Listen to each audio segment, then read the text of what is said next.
Je m'appelle Samuel Ortiz et jusqu'au jour de ma mort, je n'aurais jamais cru que les anniversaires puissent offenser Dieu. En fait, je pensais que c'était l'un des moments les plus purs et les plus heureux de l'année pour une personne. Des bougies scintillantes, la famille qui chante, des rires qui remplissent la pièce. J'ai grandi dans une famille hispanique très unie, où les anniversaires étaient sacrés, mais d'une manière différente de ce que la Bible décrit comme sacré. C'était un jour où tous les yeux étaient braqués sur vous, où vous étiez roi ou reine pendant 24 heures. Ma grand-mère disait toujours « Mijo, aujourd'hui, tout tourne autour de toi ». Avec le recul, ces mots sonnent différemment. J'étais un leader de jeunesse dans mon église locale, marié à mon amour de jeunesse, et j'élevais 2 petites filles. En apparence, ma vie était bénie.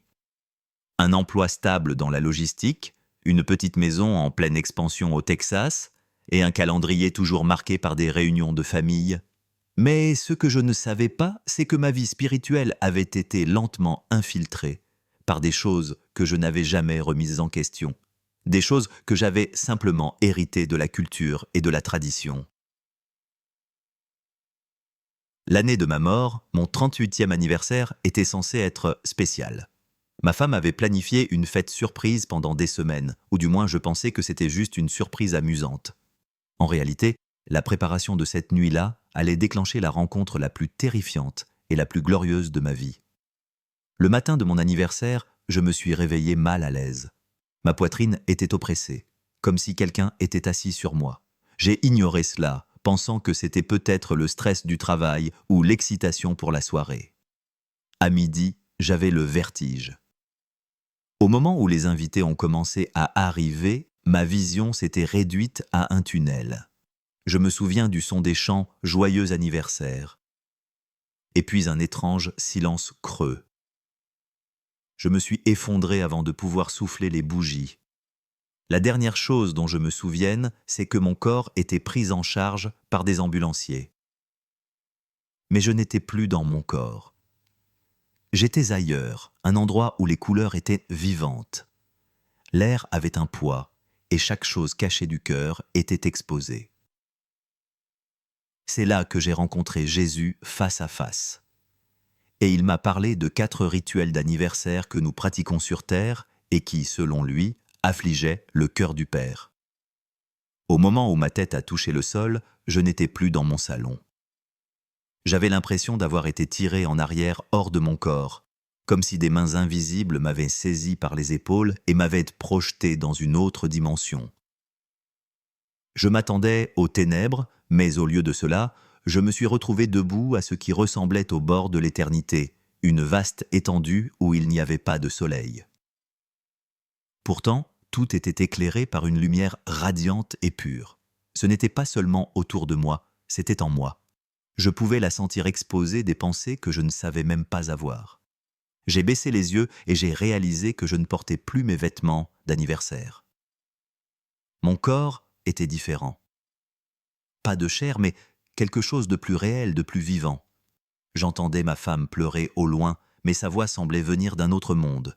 Puis, sans avertissement, j'ai senti la présence. Plus forte qu'un ouragan, mais plus douce qu'un murmure. Elle m'a envahi. Quand je me suis retourné, je l'ai vu, Jésus. Ses yeux brûlaient d'amour et de feu en même temps. Il n'y avait aucun doute sur qui il était. Chaque partie de mon être le savait. Il n'a pas dit « bonjour » ni « bienvenue ». Ses premiers mots m'ont transpercé. « Samuel, il y a des choses que mon peuple fait en mon nom qui ne viennent pas de moi. Même dans ce qu'ils appellent une célébration, ils invitent l'ennemi à s'asseoir à table. Je voulais parler pour lui dire que je ne comprenais pas, mais je ne pouvais pas former de mots. Mon esprit tremblait en sa présence. Il a marché vers moi et soudain, des scènes d'anniversaire de ma vie ont défilé autour de nous comme un film vivant. Les miens, ceux de mes enfants, même des fêtes auxquelles j'avais assisté pour des amis. Et à chaque scène, son expression devenait plus sérieuse. « Laisse-moi te montrer », dit-il. 4 rituels d'anniversaire que le ciel hait. Jésus a tendu la main, et la première scène, s'est figé en l'air. Mon 10e anniversaire.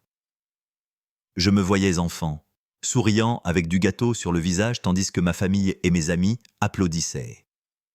Mais en arrière-plan de cette vision céleste, des ombres se déplaçaient, des formes que je n'avais jamais remarquées dans la vraie vie. Elles se tenaient près de la table, se chuchotant.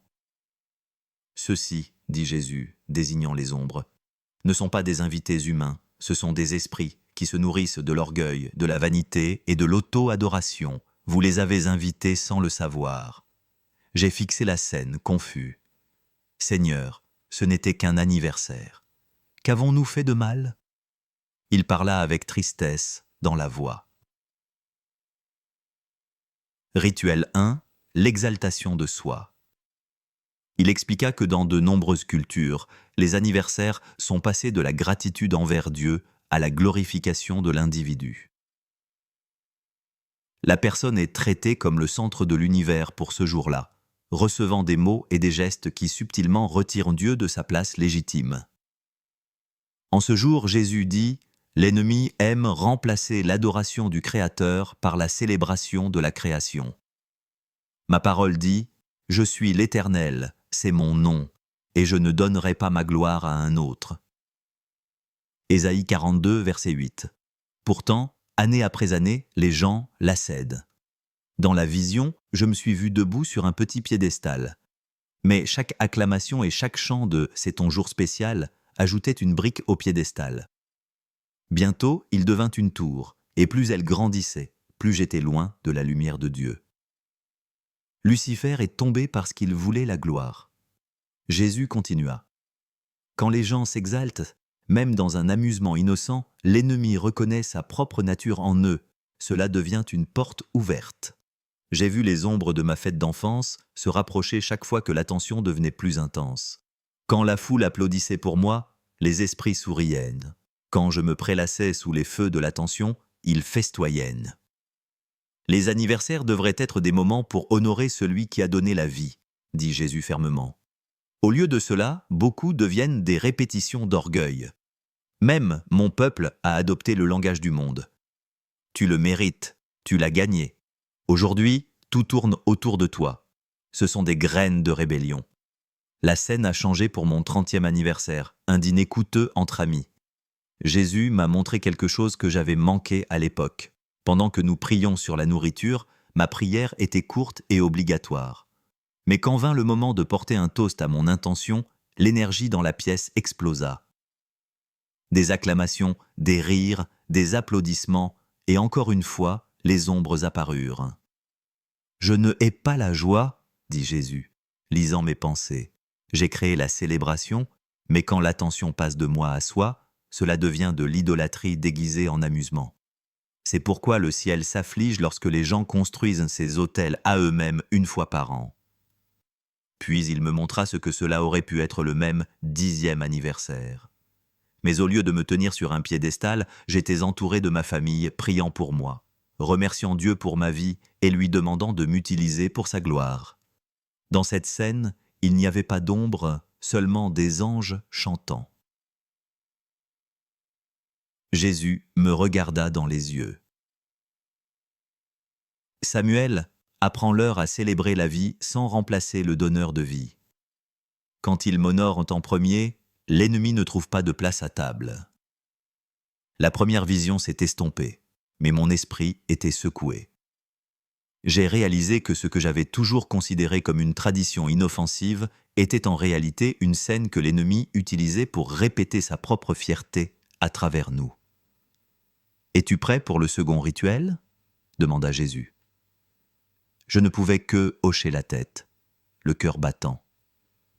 Jésus fit un signe de la main et la scène changea de nouveau. Cette fois, je me tenais dans une pièce faiblement éclairée. Pas une fête. Un gâteau d'enfant était posé sur une table avec des bougies brillantes qui vacillaient. Autour, des gens se penchaient en souriant, prêts pour le moment que tout le monde attend. Dans la vision, le temps a ralenti, et j'ai pu entendre ce que personne d'autre ne pouvait, des chuchotements. Il ne venait pas des gens, mais encore des ombres. Les mots étaient glaçants. Fais un vœu, ne le dis à personne. Prononce-le dans l'air. Jésus se tourna vers moi, les yeux pleins de sérieux. Rituel 2. L'incantation du vœu de la bougie. J'ai senti mon estomac se tordre. Il continua. Ce rituel est devenu si courant, si mignon aux yeux du monde, que même mes enfants le font sans y penser. Mais écoute attentivement. Il enseigne à l'âme à diriger l'espoir vers l'invisible sans l'ancrer en moi. C'est la racine de la sorcellerie. La scène a rejoué mes propres anniversaires d'enfance. Chaque année, j'avais fermé les yeux, fait un vœu silencieusement et soufflé les bougies. Je pensais que c'était innocent. Mais maintenant, dans cette vision céleste, j'ai vu un échange sombre se produire à chaque fois.